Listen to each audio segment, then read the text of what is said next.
It is 5:09 p.m.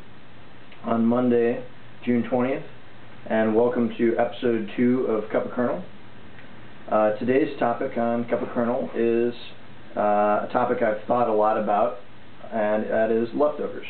So, lots of important things to consider when you're thinking about your leftovers. Today I'll be discussing two important aspects: containers and spoilage.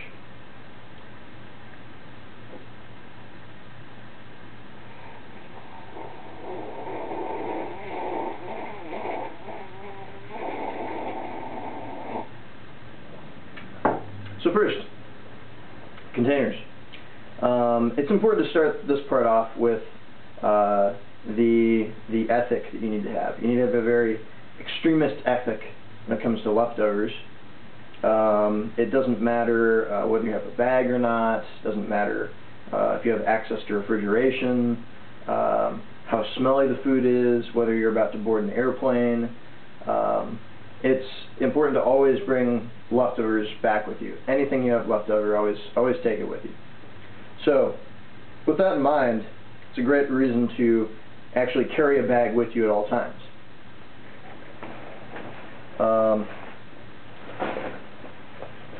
This would be a good example bag to have with you at all times in case you need to put some leftovers in it.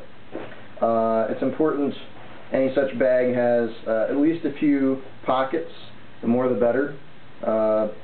So this way you can, if you have maybe a extra cookie wrapped up in a napkin or some extra crackers that came with your soup, you can put those in here and keep them away from the main leftovers in the main compartment. However, if you're in an airport, they're not going to let you have as many bags as you'd like to carry with you. So for that, you can use a nice sturdy plastic bag like this one. I actually used this one yesterday in the airport, and although I had my main carry-on, a laptop bag, a poster tube, and this that was just stuffed with all kinds of food and magazines and stuff, they didn't give me any problems. I didn't check any luggage. Yeah, it worked out well. So, along with the bag, of course you need to have a water container with you at all times. This is useful because if you're drinking water at dinner, let's say, you're ready to leave, you don't even have to leave the water there. You can actually take that good ice water, dump it right in without getting too much on yourself.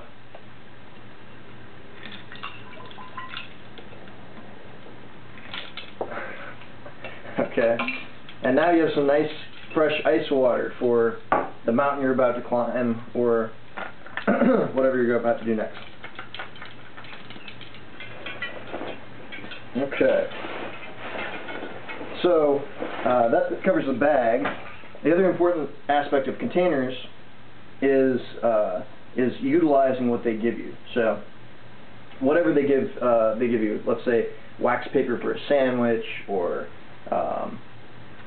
napkins, use whatever containers, makeshift containers they're providing you to begin with. For example, if I were served this chocolate covered almond on this piece of paper and I'm full, that's obvious. Just kind of wrap that guy right up in there, like so, and there you go. You have a makeshift chocolate covered almond container. Drop right there in your pocket. Of course, chocolate covered almonds are kind of silly because this kind of leftover, you can really just put it directly in your pocket. That's good to go.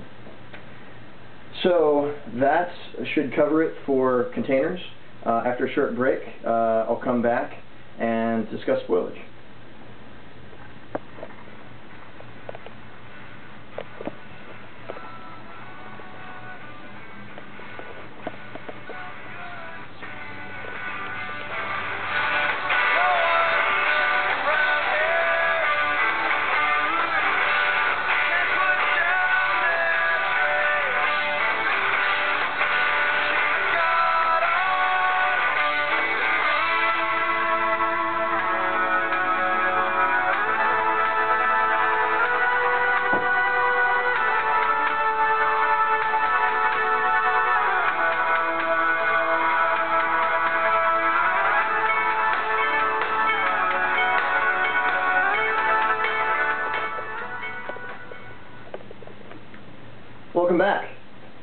So next we'll talk about spoilage.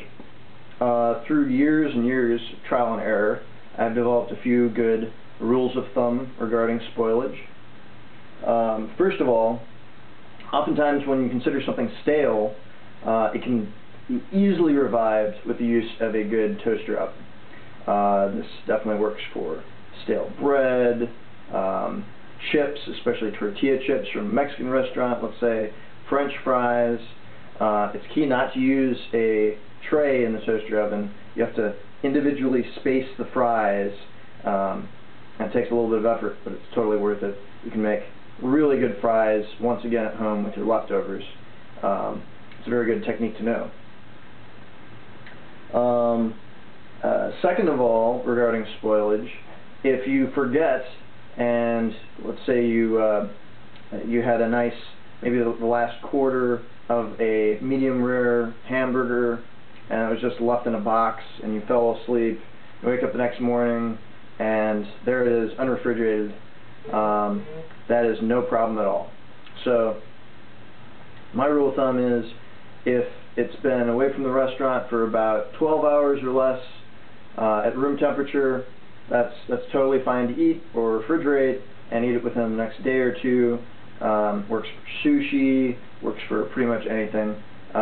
If things start growing mold, you can just cut that mold off and it'll be good to go.